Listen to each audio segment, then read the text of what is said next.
Paso a darle la palabra a Pedro Portugal, personaje de la política boliviana, a quien muchos admiramos, historiador y un indianista de una trayectoria notable y creo que siempre con ideas eh, no solo refrescantes, sino punzantes. Le cedo la palabra a Pedro para que, por favor, continúe con lo que le toque en su exposición.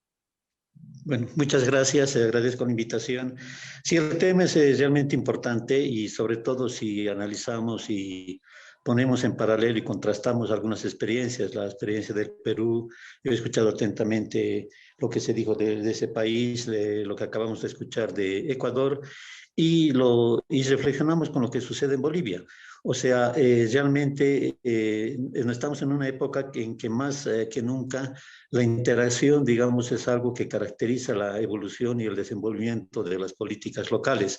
Y en este caso es muy importante poder ver estas referencias que existen en estos países. Yo llego a creer que Bolivia, lo que actualmente es Bolivia, llega a tener un lugar muy importante en cuanto a cierta hegemonía en la difusión de ideas indianistas, ¿no es cierto? Y es una fuerza realmente importante y es mucho más contrastado en cuanto a las realizaciones concretas. O sea, se dan los casos en donde la eclosión de ideas, de planteamientos, a veces no suelen concretizarse, digamos, en un solo lugar, pero que tienen una irradiación y esa irradiación se manifiesta de una u otra manera, digamos, en las diferentes regiones. O sea, desde ya a partir de los años 60 en Bolivia empezó este tipo de reflexión que significó no solamente una ruptura en el análisis político, sino entrar en contradicción con las fuerzas dominantes que eran de derecha y de izquierda. O sea, las vicisitudes que tuvo no solamente el MITCA, que era el movimiento indígena más radical, sino también incluso el MRTK, que era la parte indígena más proclive a buscar alianzas, a buscar comunicación con el mundo criollo, nos ilustran bastante de este aspecto, sin detenernos en lo que pasaron algunos teóricos, entre ellos Fausto Reinaga, cuyo ostracismo, ataque, que se le dio, etcétera, lo envenenaba cada vez más, lo hacía cada vez más agrio, mejor dicho, y lo que se reproducía, digamos, en sus escritos y en la influencia que él tenía en los medios, digamos, en que era recibido. Entonces, la característica general del continente, digamos, hasta por esos años, es una hegemonía total del pensamiento de izquierda en la reivindicación de los derechos de los pueblos indígenas y en general de los oprimidos. El indianismo presenta una ruptura bastante grande, o sea, porque pone a la derecha e izquierda en el mismo nivel antagónico a los intereses indígenas, no en cuanto, digamos, a posiciones y opciones concretas, porque había tanto indígenas que podríamos llamar de derecha como indígenas más proclives a la izquierda, sino en el aspecto que desarrolla de un análisis de una situación colonial que existe en nuestros países. El resto de las posiciones políticas entendían siempre a los estados-nación como cuestión ya constituida y como los indígenas una parte un poco subdesarrollada, folclórica, dependiente, etcétera, como personas que no maduraban, que eran medio infantiles o muy pobres, etcétera, a los cuales había que llevar gentilmente la educación o, digamos, a arrearlos, digamos, hacia que sean una fuerza económica productiva o simplemente alguien porque valía la pena luchar y sacrificarse, ¿no es cierto? Cuando había especialmente los movimientos de guerrilla y de inmolación personal que representaba todo eso. Todo esto, salvando las diferencias, tenía la característica de considerar al indígena una persona supeditada y que incluso su liberación correspondía a otros, a los no indígenas. Entonces, los no indígenas se identificaban, digamos, en su aproximación a la caracterización que sean del indígena. Y la primera vez que sale un grupo de indígenas que dice, nosotros somos aparte, nosotros tenemos que crear nuestra política, ¿y por qué no nosotros tenemos el derecho de gobernar este país? Fue a partir de los años 1960 con el nacimiento, digamos, de lo que posteriormente llegó a ser el MITCA y que fue originado, entre otros, por Constantino Lima. Entonces, esto provoca una reacción bastante grande. Hoy día es casi imposible encontrar en la Academia Boliviana o en las bibliotecas documentos, elementos, digamos, que puedan ilustrarnos sobre este periodo, porque la reacción fue tan grande de las élites dominantes, digamos, las élites criollas, que la mejor manera de matar algo era simplemente ignorarlo o difamarlo.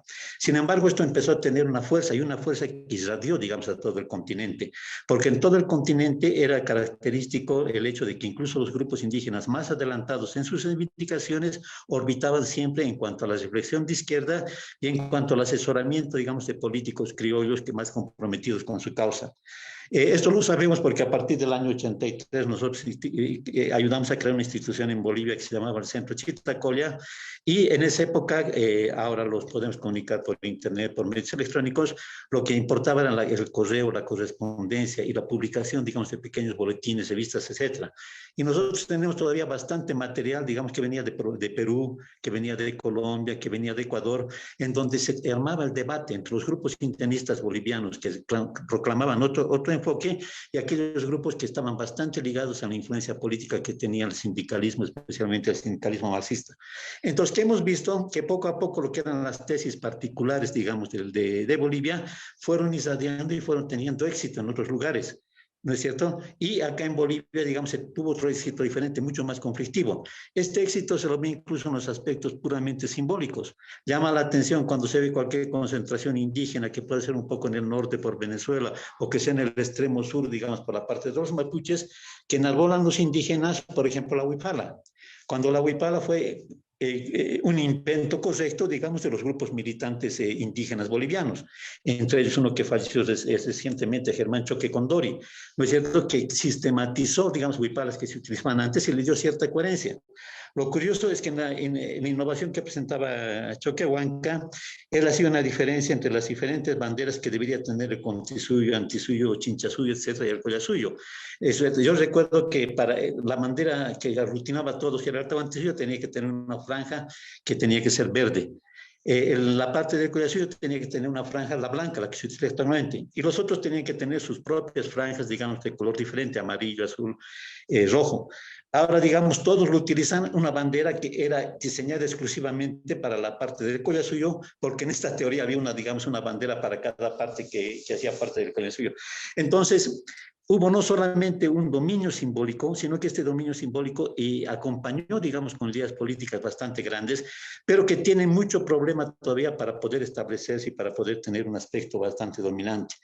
En Bolivia, a partir de 1960, se da la creación de estos grupos indígenas, participan en las elecciones en 1982, se tienen varios diputados indígenas, se tienen diputados por el MILCA primero, posteriormente en otras elecciones por el MILCA ya dividido entre MILCA, MILCA 1, y aparte con el MRTK, que fue otra tendencia más proclive a los grupos de izquierda, que también tuvo su periodo de vigencia. Se da posteriormente un periodo bastante confuso donde otro indianista, que es Felipe Quispe, logra tener un control de la Confederación de Campesinos. Se da lo que todos conocemos cuando Gonzalo Sánchez de Lozada abandona el gobierno, ¿no es cierto?, por un levantamiento que se da, y un levantamiento justamente que fue animado y dirigido en gran parte por Felipe Quispe. O sea, se da, digamos, todo un movimiento político que contagia y que influye también en la política local.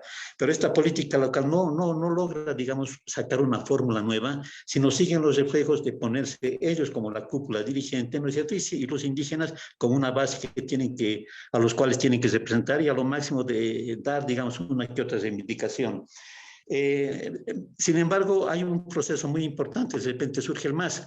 Pero ¿por qué surge el MAS? ¿Y por qué el MAS es como la victoria, digamos, de ciertas reivindicaciones indígenas y al mismo tiempo una frustración permanente?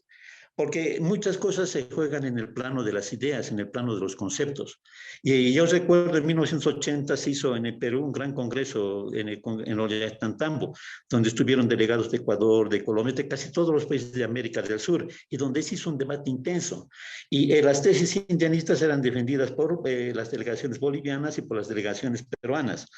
Y todo el bloque de izquierda, todo el bloque progresista, digamos, empezó incluso a alimentar reivindicaciones indígenas, pero para contraponerlas a lo que podía ser el mensaje indianista, es decir, como un miedo para evitar que la enfermedad se propague, ¿no es? Entonces es mejor vacunarse, y uno se vacuna aceptando ciertos elementos, ingiriendo algunas cuestiones que te inmunizan, ¿no es? Entonces, si analizamos finamente la fuerza que han tenido algunos movimientos campesinos indígenas en algunos países, han sido producto de teóricos, de organizaciones, de ONG, incluso de la iglesia, que fue muy militante en esa época, para tratar de evitar el contagio de lo que se veía como una cuestión terriblemente atroz, que era la cuestión que surgía en Perú y Bolivia. Sin embargo, esta cuestión, entre comillas, terriblemente atroz, terminó triunfante. ¿Por qué? Porque en fines de 1990, o sea, el mundo socialista ya desaparece. O sea, todos los presupuestos que había de transformación socialista, de que lo que iba a desaparecer era el capitalismo, etcétera, terminan y surge, digamos, un mundo diferente.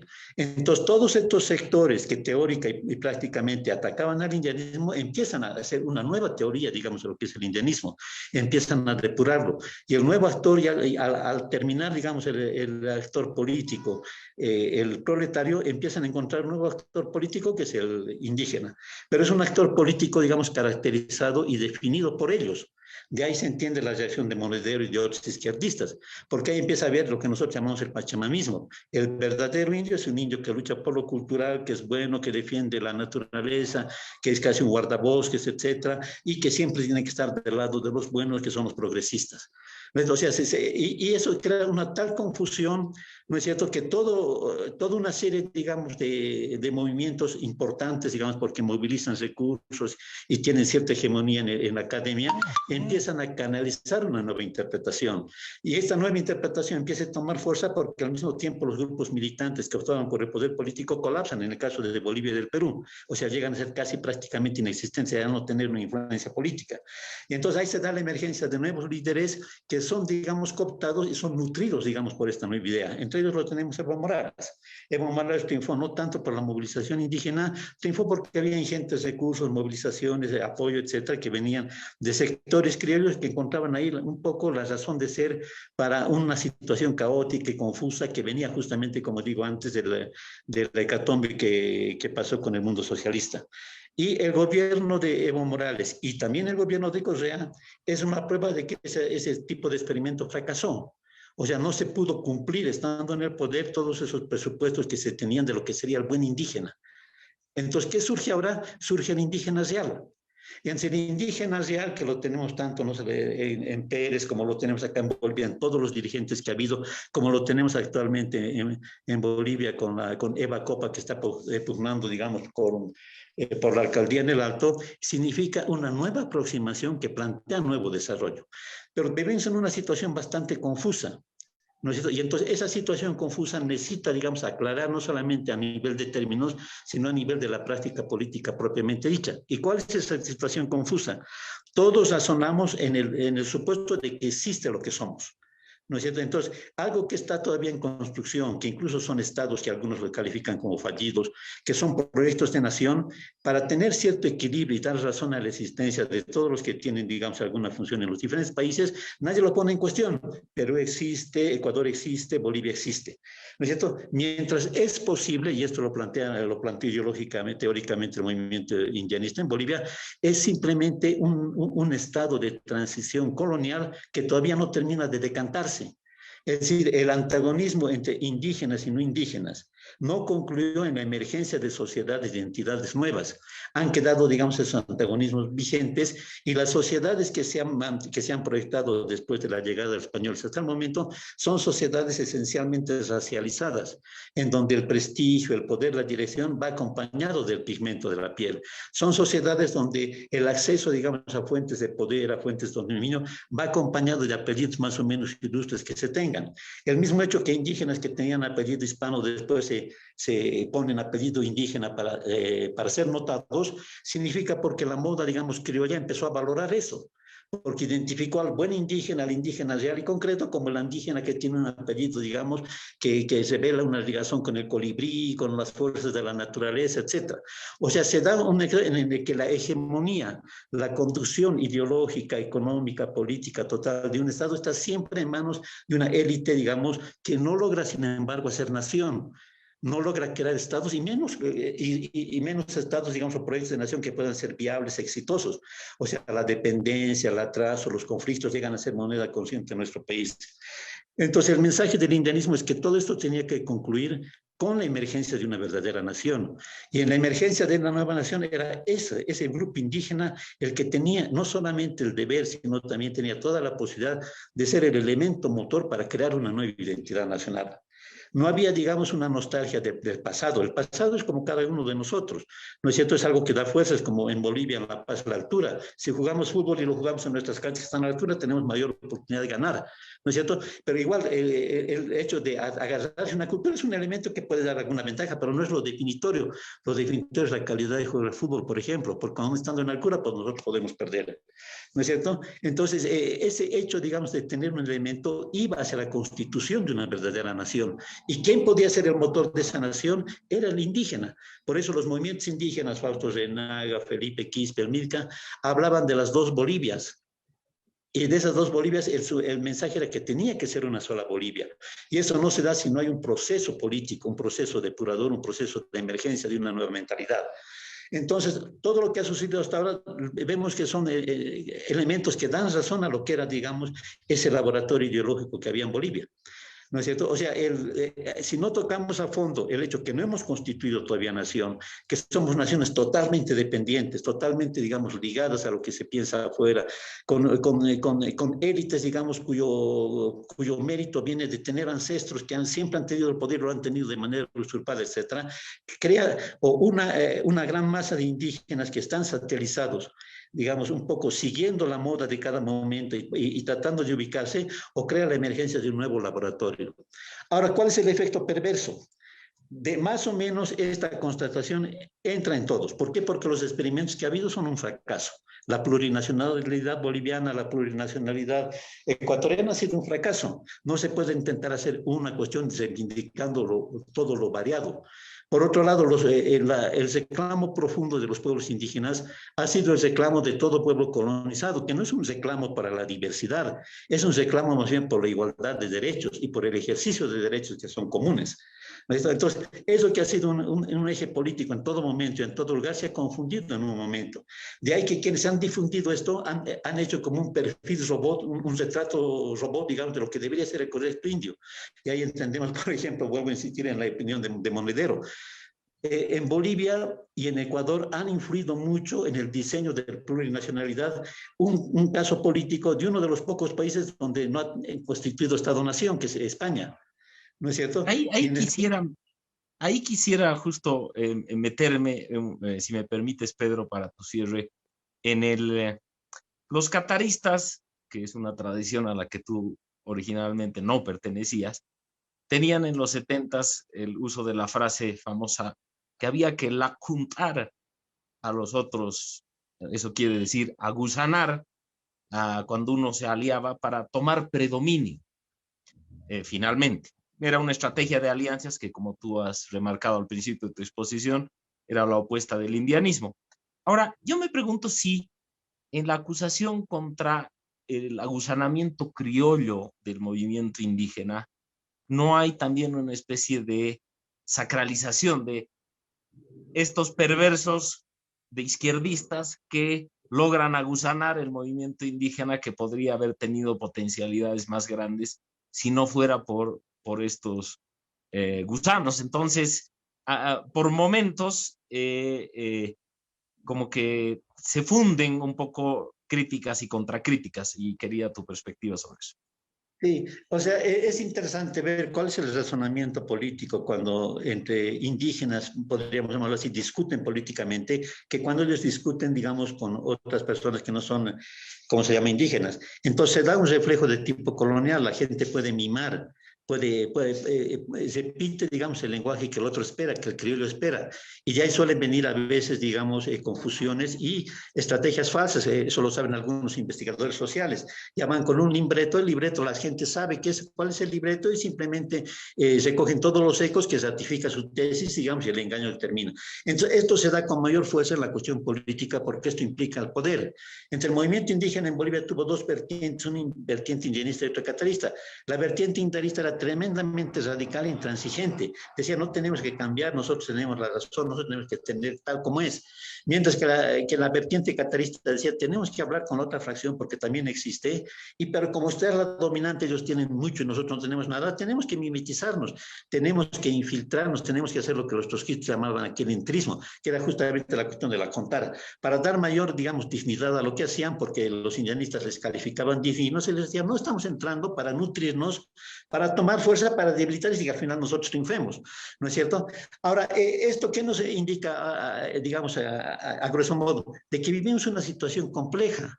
Ahorita, digamos, a lo que iba es que toda esta parte criolla ha generado modelos que resultan totalmente inaplicables y contraproducentes. El modelo de autonomías, por ejemplo, es absurdo.